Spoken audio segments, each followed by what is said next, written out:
नमस्कार, आप देख रहे हैं लोकोत्तर न्यूज। मैं हूं आपके साथ हर्षिता मिश्रा। बुंदेलखंड अंचल में कोरोना के चलते कई लोग बेरोजगार हो गए हैं। ऐसे में पिछले 50 दिनों से एक युवा इन गरीबों की मदद कर रहे हैं।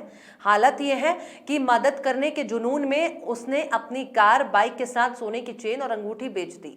यही नहीं, अपना एक मोबाइल भी बेच दिया। हम बात कर रहे हैं बुंदेलखंड के लाल बजरंग सेना राष्ट्रीय अध्यक्ष रणवीर पटेरिया की, जिनके करीबियों से पता चला कि बचपन से ही रणवीर का स्वभाव लोगों की मदद करने का रहा है। किसी को संकट में देखते हैं तो उसकी मदद के लिए पूरी ताकत लगा देते हैं। उसके लिए उन्हें अपना कुछ भी बेचना पड़े तो कोई फर्क नहीं पड़ता।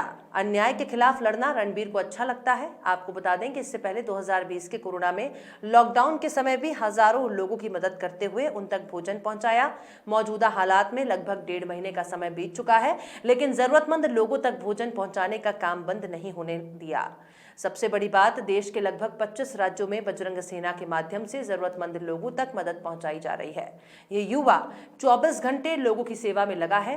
रणवीर का कहना है कि जब तक लॉकडाउन नहीं खुलेगा, मैं लोगों के घरों में ही नहीं, बस स्टैंड, रेलवे स्टेशन, अस्पतालों, गरीब बस्तियों में सैनिटाइज करने के साथ ही साथ भोजन के पैकेट और फल, सब्जियां, आटा, चावल, तेल, मसाले पहुंचाते रहेंगे।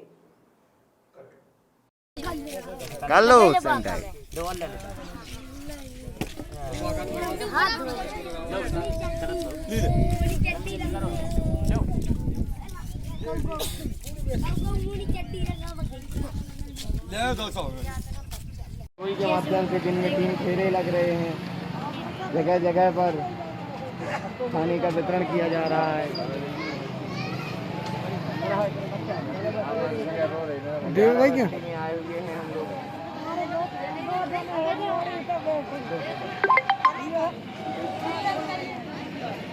इस तरह से बजरंग सेना और राष्ट्रीय अध्यक्ष जी लोगों की मदद कर रहे हैं। नकली रेमडेसिविर इंजेक्शन मामले में मुख्य आरोपी सरबजीत सिंह मोखा को रिमांड खत्म होने पर कोर्ट में पेश किया गया, जहां से उसे न्यायिक अभिरक्षा में जेल भेज दिया गया। आपको बता दें कि एसआईटी ने मोखा की 5 दिन की रिमांड ली थी। एसआईटी का कहना है कि पूछताछ में मोखा ने अपना जुर्म कबूल कर लिया है। हालांकि एसआईटी मोखा का मोबाइल ढूंढने में नाकाम रही है। मोखा का कहना है कि उसकी गिरफ्तारी के वक्त उसका मोबाइल चोरी हो गया था। एसआईटी ने इस दौरान मोखा के घर से नकली इंजेक्शन की टूटी हुई और मिट्टी जब्त की है, जिसकी जांच की जा रही है। वहीं इससे पहले मोखा के परिवार यानी हरकरण मोखा, जसमीत मोखा, सिटी अस्पताल की मैनेजर सोनिया खत्री, सिटी अस्पताल के दवा इंचार्ज देवेश चौरसिया के मोबाइल के डेटा का साइबर टीम जांच कर रही है। वहीं पुलिस पर अब आरोप लग रहे हैं, मामले में ढिलाई बरत रही है। एडवोकेट मनीष मिश्रा का कहना है कि मोखा से जिस कड़ाई से पूछताछ करनी थी वो नहीं हुई, वरना अब तक कई राज खुलकर सामने आ सकते थे।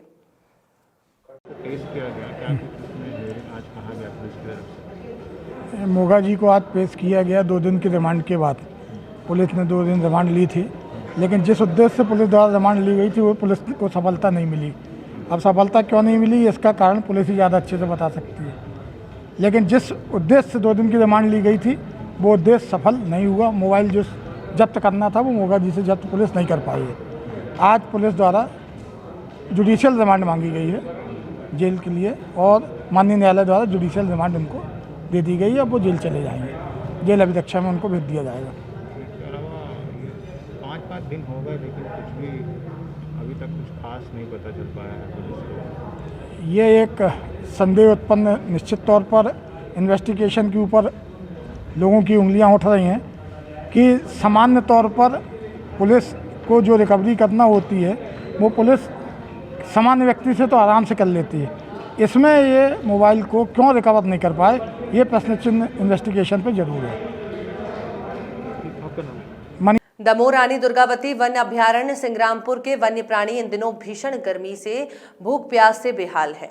भूख प्यास में भटकते बंदरों का झुंड स्टेट हाईवे के दोनों साइड इस आस लगाए बैठा रहता है कि कोई वाहन निकलेगा और खाने की सामग्री डालेगा। इस लालच में बंदरों का झुंड सड़क किनारे बैठा रहता है। लोगों की इस नासमझी के चलते बंदर अक्सर चलती यात्री बसों, वाहनों में फेंके गए खाने के पैकेट पकड़ने के चक्कर में सड़क हादसों का शिकार भी हो जाते हैं। वहीं लालची बंदरों की जान का दुश्मन बन जाते जाते हैं।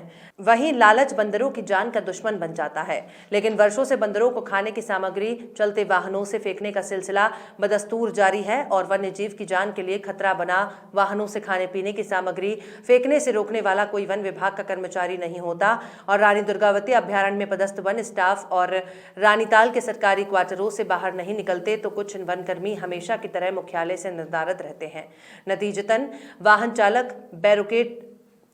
चालक बेरोक-टोक बंदरों सहित अन्य वन प्राणियों को चलती गाड़ियों से दाना या फल आदि डालते हुए निकलते हैं, जिससे बंदर सड़क दुर्घटना के शिकार हो रहे हैं। अब तक सड़क दुर्घटनाओं के दर्जनों मामले सामने आ चुके हैं। ऐसा ही सड़क दुर्घटना का एक मामला मंगलवार का सामने आया और एक बंदर सड़क हादसे का शिकार हुआ, जिसकी जान युवाओं के द्वारा बचाई गई है। प्राप्त जानकारी के अनुसार स्टेट हाईवे से गुजर रहे युवकों में दमोह निवासी शनि, राहुल, मयंक, शैलेंद्र जैन की नजर मुख्य सड़क मार्ग पर एक बंदर को तड़पते हुए दिखाई दी और गंभीर रूप से घायल ये बंदर अचेत अवस्था में पड़ा था। जीवन की अंतिम सांसें ले रहा था और युवाओं को बंदर की यह हालत देखी नहीं गई। तत्काल रुककर युवाओं ने बंदर को मुख्य सड़क मार्ग से अलग करते हुए किनारे करते हुए पहले तो बंदर के बदन को सहलाया और जैसे बंदर कुछ राहत मिलती देख धीरे धीरे बोतल से आराम से पानी पिलाया। अचेत बंदर की जान में जान आई।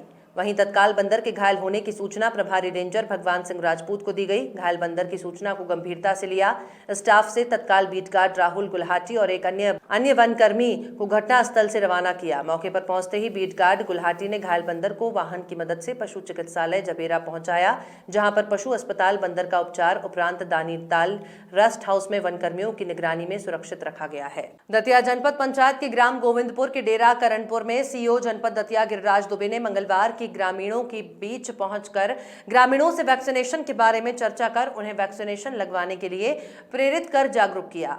उन्होंने लोगों से अपील की है कि किसी के बहकावे में ना आए और कोरोना से बचने के लिए वैक्सीन लगवाएं। वैक्सीन ही बचाव है।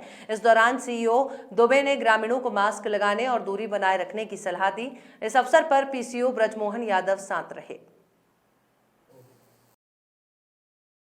मुल्ताई नगर में आज से अनलॉक की प्रक्रिया प्रारंभ की गई। अनलॉक की प्रक्रिया के प्रथम दिन इलेक्ट्रिकल हार्डवेयर सर्विस सेक्टर सहित कृषि संबंधी की दुकानों को शाम 6 बजे तक खोलने की छूट प्रदान की गई। बाजार में उम्मीद से ज्यादा भीड़ नजर आने से प्रशासन द्वारा सोशल डिस्टेंसिंग और मास्क लगाने और एक जगह एकत्रित ना हो, इसके लिए पुलिस प्रशासन चुस्त दुरुस्त नजर आया। एसडीओपी नम्रता सोंधिया खुद माइक से लोगों को कोरोना गाइडलाइन का पालन करने के लिए समझाती हुई नजर आई।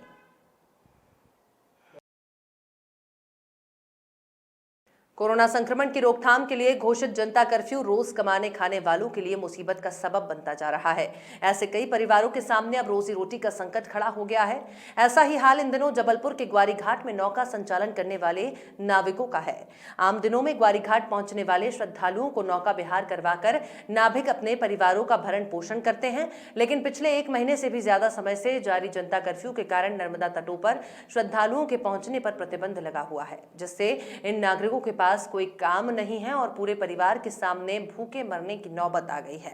आम लोगों का कहना है कि जिला प्रशासन को आर्थिक रूप से परेशान नाविकों की मदद के लिए ठोस कदम उठाना चाहिए।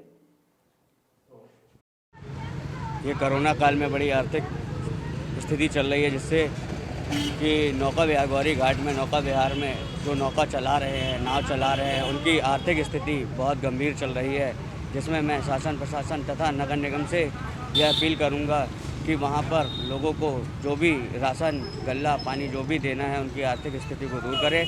और यहाँ गौरी घाट में श्रद्धालु आ नहीं रहे हैं, श्रद्धालु के कारण उनका पेट पालन पोषण नहीं हो पा रहा है, बहुत गरीबी स्थिति से वो गुजारा कर रहे हैं। तो मैं शासन प्रशासन से यही गुजारिश करना चाहूँगा कि उन्हें गल्ला तथा अनाज जो भी उनको देना है वो वहाँ पर दे सकते हैं। मेरा नाम ऋषु तिवारी। आज प्रातः सुबह टाइम हम लोग नर्मदा जी गए, नर्मदा तट पर गए, तो वहाँ एक जो नाविक हैं, नाव हैं जो नौका विहार वाले हैं, उन नाव वालों से बात हुई। मतलब उन लोगों ने कहा, उनकी सुनी जब हमने, तो उनका कहना ये है कि मतलब एक भी वहाँ पे कोई भी मतलब श्रद्धालु जन जा नहीं रहे इस समय। तो बहुत प्रताड़ित, तो बहुत परेशान होकर उस दुख से उसने विपरीत बताया कि उसके 2 बच्चे जो परिवार है भूखों मरने जैसी नौबत आ रही है उन नौका विहार वालों की। एक भी श्रद्धालु वहाँ नर्मदा जी जाने, लॉकडाउन के सब कोई जा नहीं रहा है, पुलिस वाले प्रशासन जाने नहीं दे रहे हैं, तो भूखे मरने जैसी उनकी नौबत आ रही है। तो मेरा नगर निगम प्रशासन से ये निवेदन है कि उनके लिए कुछ सोचें, कि उनके परिवार का पालन पोषण, कुछ अन्न दान, मतलब जो भी उनसे बने कर सके, उनको शासन द्वारा सहयोग मिले कि उनके परिवार का पालन पोषण वो कर सकें, जो लॉकडाउन उनको समस्या है वो हल करें। शासन से निवेदन करता हूँ कि वो नाव वालों को देखें। मैं सतीश।